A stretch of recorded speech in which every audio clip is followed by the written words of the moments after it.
जय श्री राम दोस्तों, स्वागत है आपका श्री रामचरितमानस कथा में। पिछले भाग में हमने देखा कि मनु और शत्रुपा ने घोर तपस्या करके भगवान का दर्शन किया और उनसे वर मांग लिया कि आपके समान ही मुझे पुत्र मिले। फिर भगवान ने कहा ठीक है, आप अपने समान मैं कहाँ खोजूंगा, मैं खुद ही आपको पुत्र रूप में प्राप्त होऊंगा। और इस तरह से उन्होंने अपने ये अवतार का एक कारण है भगवान के। और फिर इतना बता करके फिर जो भारद्वाज मुनि को बताते हैं कि हे मुनि, अब और भी कारण है। ऋषि याज्ञवल्क्य जी कहते हैं चलिए सुनिए, मैं और दूसरा कारण भगवान के अवतार का बताता हूँ। आज के कथा में हम वही कहेंगे। चलिए शुरू करते हैं आज की कथा। सुनु मुनि कथा पुनीत पुरानी, जो गिरिजा प्रति शंभु बखानी। विश्व विदित एक कई देशु, सत्य के तु तह बसई नरेशु। फिर बोलते हैं हे मुनि भरद्वाज सुनिए, याज्ञवल्क्य मुनि जी बता रहे हैं कि एक पवित्र प्राचीन कथा सुनो जो शंकर जी ने पार्वती जी को बताया। संसार में एक प्रसिद्ध कैकेय देश है, वहाँ सत्यकेतु नाम का राजा राज्य करता था। धर्म धुरंधर नीति निदाना, तेज प्रतापशील बलवाना। तेहि के भय जुगल सुत बीरा, सब गुण धाम महारन धीरा। वह राजा धर्म की धुरी को धारण करने वाला, नीति की खान, तेजस्वी, प्रतापी, सुशील और अत्यंत बलवान था। उसके 2 वीर पुत्र हुए जो कि वो भी सभी गुणों के भंडार और बड़े ही रणधीर वीर थे। राजधनी जो जेठ सुत आही, नाम प्रताप भानु असताही। अपर सुतहि हरिमर्दन नामा, भुज बल अतुल वचल संग्रामा। उन जो राज्य का उत्तराधिकारी जो बड़ा लड़का था उनका, राजा सत्यकेतु का, उसका नाम था प्रताप भानु और दूसरे पुत्र का नाम था आर्यमर्दन। आर्यमर्दन मीन शत्रुओं का संहार करने वाला, तो दूसरे का नाम आर्यमर्दन था। और उसकी भुजाओं में अपार बल था और युद्ध में वो पर्वत के समान अटल हो जाता था। भाई भाई परम समीति, सकल दोष छल वर्जित प्रीति। जेठे सुतहि राज नृप दीना, हरिहित आप गमन बन कीना। उन दोनों भाइयों में बड़ा प्रेम था और सब प्रकार के दोषों और छलों से रहित सच्ची प्रेम थी। राजा ने बड़े पुत्र प्रताप भानु को अपना राज्य दे दिया और खुद भगवान के भजन के लिए वन में चले गए, जैसा कि पहले वानप्रस्थ आश्रम में लोग संन्यास धारण करके चले जाते थे। जब प्रताप भयउ नृप, फिरि दोहाई देश। प्रजापाल अति वेद विधि, कहतहु नहीं अगलेश। जब प्रताप भान राजा बन गए, बड़ा बेटा जो था उनका, तो देश में उनकी पूरी तरफ दुहाई फिर गई, हर तरफ उनका जय जयकार होने लगा। वेद में भी बताया हुआ है, विधि के अनुसार उत्तम रीत से वो प्रजा का पालन करने लगे। उनके राज्य में पाप का कहीं लेस मात्र भी नामो निशान नहीं था। नृपहित कारक सचिव सयाना, नाम धर्म रुचि शुक्र समाना। सचिव समान बंधु बल बीरा, आप प्रताप पुंज रणधीरा। सेन राजा के हित करने वाला और जो उनका शुक्राचार्य के समान बुद्धिमान धर्मरुचि नाम का उनका ये मंत्री था, जो मेन मुख्य उनका सलाहकार था। इस प्रकार बुद्धिमान मंत्री और बलवान तथा वीर भाई के साथ स्वयं राजा भी अत्यंत प्रतापी और रणधीर था।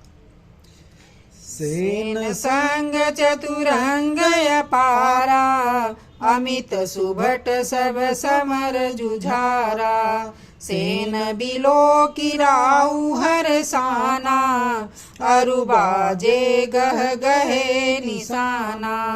साथ में उनके अपार चतुरंगिणी सेना भी थी, जिसमें असंख्य योद्धा थे जो सब के सब रण में जूझ मरने वाले थे। अपनी सेना को देख करके राजा बहुत प्रसन्न हुआ और धमाधम नगाड़े बजने लगे। विजय हेतु कट कटई बनाई सुदिन सादिन नृप चले बजाई। जहाँ तहाँ परी अनेक लड़ाई जीते सकल भूप बरियाई। फिर इतनी सेना देख करके वो राजा प्रताप भान अपनी सेना को लेकर के दिग्विजय पूरे संसार में, पूरे भारतवर्ष में विजय के लिए सेना सज धज करके शुभ दिन शुभ मुहूर्त निकाल करके डंका बजा के चल पड़ा। जहां तहां बहुत सी लड़ाइयां हुई और सब राजाओं को बलपूर्वक उन्होंने जीत लिया। सप्तदीप भुज बल बस कीने लय लय दंड छाड़ी नृपदीने। सकल यमनि मंडल तेहि काला एक प्रताप भानु महिपाला। फिर अपनी भुजाओं के बल से वो सातों द्वीपों में अपने राज्य को स्थापित कर लिया और हर जगह पूरे भूखंड पे उनका राज्य साम्राज्य हो गया। राजाओं से जो राजा हारे थे उनसे दंड के रूप में कर लेके उनको फिर छोड़ दिया जाओ और संपूर्ण पृथ्वी मंडल का उस समय केवल प्रताप भान ही एक चक्रवर्ती सम्राट हुआ। स्वबस विश्व करि बाहुबल निजपुर कीन प्रवेश। अर्थ धर्म कामादि सुख सेवई समय नरेश। संसार भर को अपनी भुजाओं के बल से अपने राज्य में मिला करके राजा अपने नगर में वापस प्रवेश किया। राजा अर्थ धर्म और काम आदि के सुखों का समय अनुसार अपना सेवन करने लगा और अर्थात पूरी प्रजा का उसने पालन पोषण एक शांतिपूर्वक करना शुरू कर दिया। भूप प्रताप भानु बल पाई काम धेनु भय भूमि सुहाई। सब दुख वर्जित प्रजा सुखारी धर्मशील सुंदर नर नारी। इस तरह राजा प्रताप भान पूरा बल पा करके पूरी भूमिका सुंदर कामधेनु अर्थात मनचाही वस्तु देने वाली हो गई और उनके राज्य में प्रजा सब प्रकार के दुखों से रहित और सुखी थी और सभी स्त्री पुरुष सुंदर और धर्मात्मा थे। एक तरह से राम राज्य की स्थापना कर दिया था उन्होंने। सचिव धर्म रुचि हरिपद प्रीति नृपहित हेतु सिखव नित नीति। गुर सुर संत पितर महि देवा करई सदा नृप सब कै सेवा। जो उनका मंत्री था धर्म रुचि, भगवान के चरणों में अत्यंत उसका प्रेम था। वह राज्य के हित के लिए सदा उनको अच्छी अच्छी नीति सिखाया करता था, अच्छे सलाह दिया करता था। राजा गुरु देवता संत पितर और ब्राह्मण इन सब की भी वो सदा सेवा करता था। भूप धर्म जे वेद बखाने सकल करई सादर सुख माने। दिन प्रति देई विविध विधि दाना सुनई शास्त्र बद वेद पुराना। वेदों में जो भी धर्म राजाओं का बताया गया था वो सब राजा आदर पूर्वक और सुख मान करके खुशी से उन सब का पालन करता था। प्रतिदिन अनेक प्रकार के दान देता था और उत्तम शास्त्र वेद और पुराण भी सुनता था। नाना वापी कूप तड़ागा सुमन बाटिका सुंदर बागा। विप्र भवन सुर भवन सुहाए सब तीर्थन विचित्र बनाए। उसने बहुत सी बावलियां, कुआं, तालाब और फुलवाड़ियां, सुंदर सुंदर बगीचे, ब्राह्मणों के लिए घर और देवताओं के सुंदर विचित्र मंदिर सब तीर्थों में बनवा डाले। जहाँ लगी कहे पुराण श्रुति, एक एक सब जाग, 12 सहस्त्र सहस्त्र नृप, किए सहित अनुराग। वेद पुराणों में राजा के लिए जितने तरह के यज्ञ आदि बताए गए हैं, उन सबको राजा ने एक एक करके प्रोत्साह प्रेम सहित हजारों हजारों बार किया। हृदय न कछु फल अनुसंधाना, भूप विवेक परम सुजाना, करई जे धर्म कर्म मन बानी, वासुदेव अर्पित नृप ज्ञानी। राजा के हृदय में किसी फल की कामना नहीं थी। राजा बहुत ही बुद्धिमान और ज्ञानी था। वह ज्ञानी राजा कर्म मन और वाणी से जो कुछ भी धर्म करता था, सब भगवान वासुदेव को अर्पित करके करता था। चढ़ी बर बाजी बार एक राजा, मृगया कर सब साजी समाजा, विंध्याचल गंभीर बन गयऊं, मृग पुनीत बहु मारत भयऊं। फिर एक बार वह राजा प्रतापवान एक अच्छे घोड़े पर सवार होकर के शिकार का सब सामान सजा करके विंध्याचल के घने जंगल में चला गया, और वहां उसने बहुत से सुंदर उत्तम उत्तम हिरण मारे का शिकार किया। फिरत विपिन राहु, जनु बन दुरेउ शशि रसि राहु, बड़ बिदुनहि समात मुख माही, मनहु क्रोध बस उगिलत नाही। फिर राजा वन में फिरते हुए एक सूअर को देखा, और दांत उसके बाहर निकले रहे थे, बट दांतों के कारण वह ऐसा दिख रहा था मानो चंद्रमा को मुंह में पकड़ के राहु वन में आ गया है। चंद्रमा बड़ा होने से उनके मुंह में समा नहीं रहा है, मानो क्रोध बस वह भी उसे उगल नहीं रहा है। इस तरह उन्होंने सूअर, बड़ा सा सूअर, उन्होंने जंगली सूअर देखा।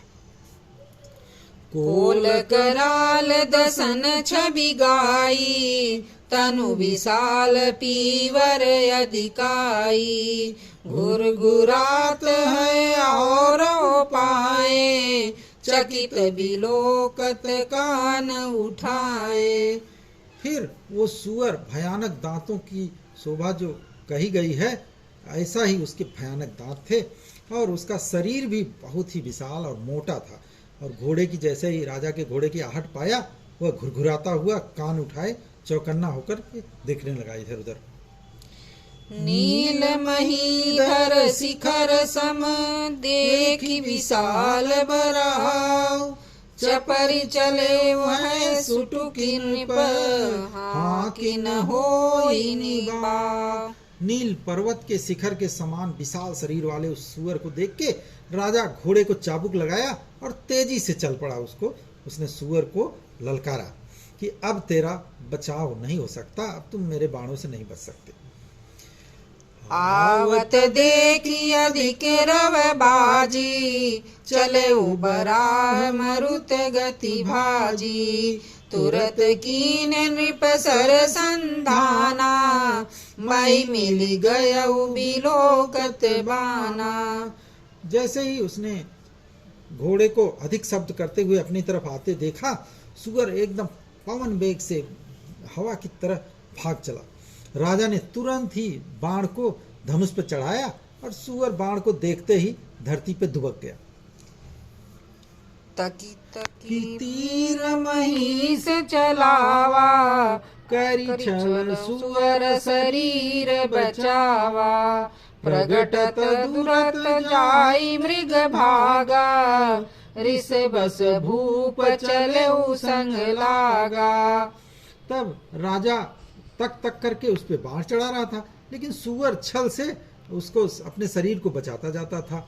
वह पशु कभी प्रकट हो रहा था और कभी छिप जाता था, और उससे वो इस तरह भाग रहा था कि फिर राजा को उसे देख के और भी गुस्सा आ रहा था, और उसके पीछे पीछे एकदम भाग चला। आगे आगे आगे सूअर भागा जा रहा था, और पीछे पीछे राजा काफी दूर तक चला गया। गयउ दूरी घन गहन बराहु, जह नाहिन गज बाजी बाहु, अति अकेल बल विपुल कलेषु, तदपि न मृग हरेषु। सूअर बहुत दूर ऐसे घने जंगल में चला गया और जहाँ हाथी घोड़े का उसमें से निकलना मुश्किल था, इतने घने जंगल में चला गया। और राजा भी उसके पीछे पीछे बिल्कुल अकेले ही चल पड़ा और वन में क्लेश भी बहुत था। फिर भी राजा ने उस पशु का पीछा नहीं छोड़ा, क्योंकि राजा अपना बहादुर था। उसने सोच लिया था कि आज इस सूअर को मारना है, तो उसके पीछे पीछे घने जंगल में घुस गया।